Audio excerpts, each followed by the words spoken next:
How you doing? So let's go talk to this wonderful person. That's awesome. What's her name, Ronnie? Well, hi. What's up, Ronnie? Hey, Ronald. You're looking a bit tired this morning. What's up? Thanks. I'm exhausted. Just got off a red-eye flight from Alaska. It was chaos getting off the airplane. It was a free-for-all. People need to learn the rules of getting off an airplane. I love that topic. Let's totally talk about this.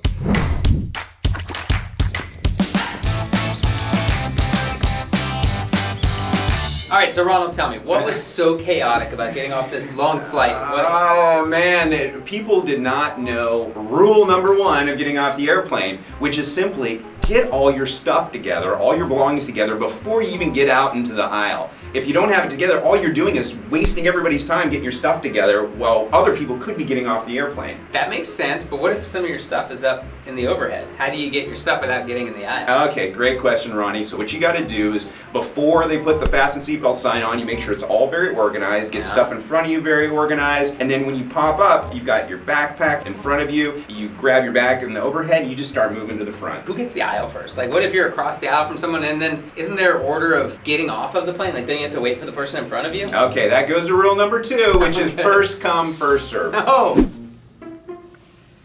Oh, door's open. I'm out here. Hey, flight attendant. Oh, flight attendant, snooze, I'm you falling lose. face down. Help me. I can't even straighten Lady with my the baby, little help legs out. her up. I'm getting out of here. Baby. I gotta make my connection. This guy, he doesn't follow the airplane rules. I tell you, I'm so mad, I could just not straighten my legs. First come, first serve, lady. If you have your act together and you get out there with all your stuff, you just start getting out of the way. Get to the front. If you can get off the airplane, because some people take a long time, so you need to get out in front so you're not slowing anybody down. Yeah, I don't think that's actually a great idea, especially after a long red-eye flight. So think about when you board a plane, right? When Okay. you get on a plane, they have a process. You board from back to front, and they call your row, and you get on. And the reason they do that is so that there isn't congestion in the aisleway. What you're describing to me just sounds like everybody get in and just kind of find an open spot, but they don't open the door right away. So it just seems like you're creating further congestion and frustration. And after a red eye, do you really want to have that? Of course you do, because some people are going to be up and at 'em, ready to get out of there. Some people are going to be really slow and everything, and so you got to accommodate all the people on the airplane. I think that there's probably a different number 1 and number 2. So my number 1 would be you exit the plane from front to back. And rule number 2 is, since you have 2 aisles that are on opposing sides, 2 rows, or excuse me, a row that has an aisle in between it, whoever gets up first, they've taken the pole position for their row. If the right side gets up first, then they get off first, and then the left side follows, and then the row behind them, and so on. All right, time to get off. Sorry. Hey, excuse me. Hey, I got up first. Quit it's my aisle. pushing. I'm not pushing. You're just, hey, it's my aisle. You I don't got up have first. your stuff. I have the pole position. I am shoulda- getting off first. Keep down. Get your belongings out from under the seat. All right, I'm out of here. Excuse me.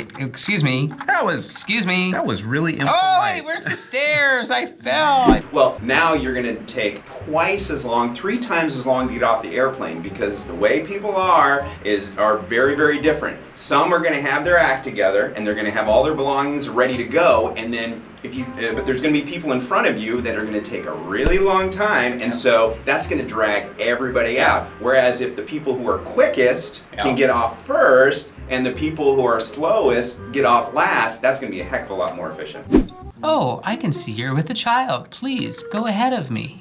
Oh, you know what? I gotta get all my belongings. You go right ahead. Let me help you get your belongings. No, you should go first. No, I insist. You're the faster, I am smaller faster, person. but you have a little baby and he's so cute. Oh, you are so kind. All right, well, please get your stuff now. No, you, please. Okay, listen, this isn't work. I'm trying to be polite. Get your stuff and go. Which brings us to Ronnie's rule number 3, the 2-beat count. You have 2 beats to get up, or you've lost your place, and the next person behind you. So if That's a great idea. If I'm in the Add it to aisle the and list. I don't get up in 1 1,000, 2 1,000, I've lost my place, next person goes in. That's right. Hey, and I'm not saying you plow people over. Actually, the real rule number 3 is be courteous. Don't bump into people. Another thing that drives me crazy on airplanes is as soon as you get on an airplane, that common courtesy and personal space just goes out the window, and all of a sudden you're able to just plow into people and bump into people and bags hitting you and all that stuff. Drives me crazy. Make sure you have your act together and and don't run into anybody. And if you start walking forward and someone gets out in front of you, you just wait.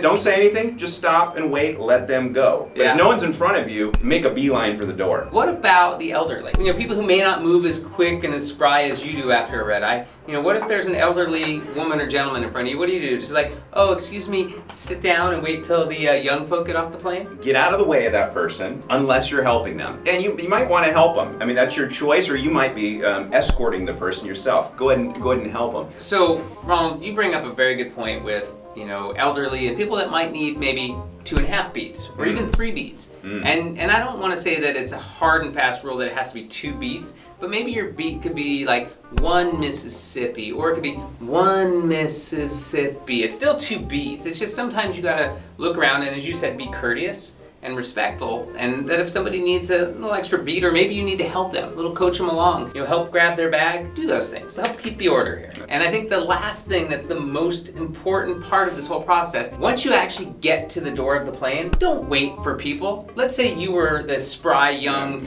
you know, folk, and you know the slower person didn't get off that you're with, but you didn't wait for them, right? Don't stand in the jetway or at the exit door blocking everybody from getting on, because you finally made it to the end. You see the exit, you're there, and then all of a sudden you can't get around all the people who are waiting for their slow family and friends behind that were, well, left behind. Yeah, definitely. I mean, if you're moving, just get off the plane. Don't stop. I have a treat for you. Okay. So we have somebody who is an expert in etiquette that's going to be joining us to talk about what they think the rules for exiting an airplane are. So let's go talk to this wonderful person. Welcome, Lisa. Thank you so much for joining us. Oh, it's my pleasure. Thanks for having me. Yes, thank you so much. So my friend Ronald and I were just talking about a topic that I think you would be an absolutely perfect person to help us with.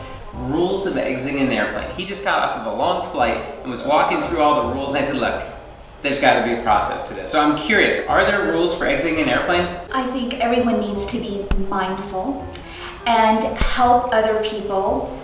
Let people out in the rows. You know, some flights might say, you know, we want the first 10 rows to exit. But I always think you should go in order and let the person that, you know, kind of make eye contact with the person that's directly across the aisle from you. And if they need help with their luggage, that's always a really nice gesture. Whether you're a man or a woman, offer something in order to help someone to get out of the aisle. But I do like, just think of it as a first come, first serve. What happens, like, if people in front of you are just not getting out of their seats or whatever? Should you stand and wait for them, or should you just make a beeline for the door? Make eye contact with them, and at least give them the opportunity, because they could be waiting for someone in the back of the plane. I remember on a flight we were late, and the flight attendant came over and she said, "We are late. There are many people on this flight that are trying to make a really tight connection. People, act as if you're going someplace." And I thought, you know what? Good for her, because so many people forget that there are people that are trying to rush to international flights or other flights. They have 10 minutes to get there. You know, some of the, you know, you have to get on a tram, you have to get, it's crazy, and that's very nerve-wracking. Let people go. If you do not have a connection, be kind and mindful. I do have some follow-up questions though, because you made a comment about if someone in front of you make eye contact. Maybe you can't, maybe they're facing the other way. Is there a time frame in which you would give them to get up before you just say, nope, my turn? Yes, if you can't make eye contact and they're not moving, by all means move. I mean, as long as you're not bumping into them, stepping on their toe, being aggressive, go ahead and make your move. If I can just press that just a little bit further here. That's my rule number 2, If you were to quantify maybe a time frame, like let's say in seconds, how long should you? I would say in seconds. I think like I think that's emotional intelligence. Just being smart and asking. I think as long as you ask yourself and you have the intention to be kind, be courteous, and be courteous. As long as you're mindful of it, you're going to be okay. That's rule number 3, by the way. But let me tell you. So, what do you think about this rule number 1? Before you get in the aisle, make sure you have your belongings together. Don't even get in the aisle until at least you have, because doesn't it drive you crazy? Get in the aisle and then people are rummaging through their stuff and you're going, why couldn't you just spend the few minutes before we land and get your act together? To get your act together. I know, when they start coming on and say, you know, seats up, belts on, I automatically have everything ready to go. I am on a mission. I'm kind and courteous, but I'm on a mission whether I have a flight connection or not. I want to get off the airplane. When I stand up, I automatically turn around and I look at my seat. Am I leaving a wrap? Am I leaving my iPad?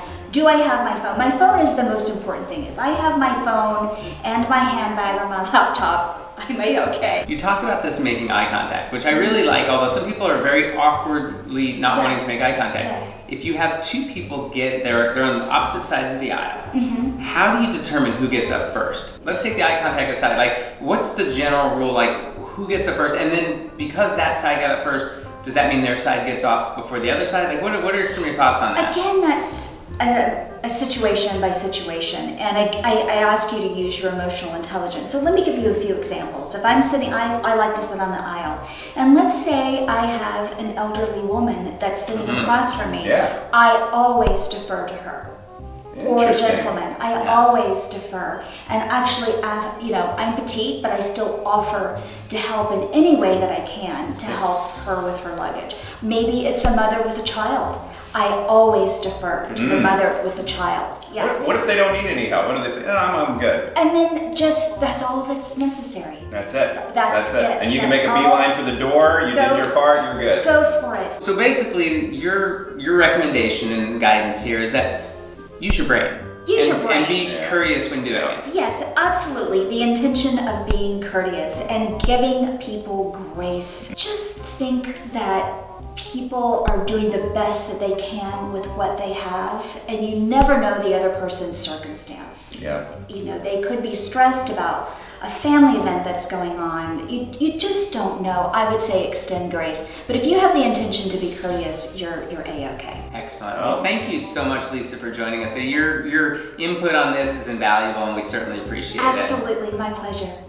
Well, that was super helpful. I love hearing from experts that truly know how things are supposed to go in life. Yes, and if you didn't watch the show, how would you even know? There's no written rules anywhere about getting off the airplane. That's a great idea. You know what we should do? We should petition the airlines that when somebody buys a ticket, they have to click a link to our video to watch the rules on exiting an airplane. I love this idea. Okay, I love that idea. But let us know. What are your rules for getting off the airplane? Definitely. And check out our other videos. We've got some links down below. See you later, Ronnie. Oh, Ronald. Catch you later, man. Yep. See you guys.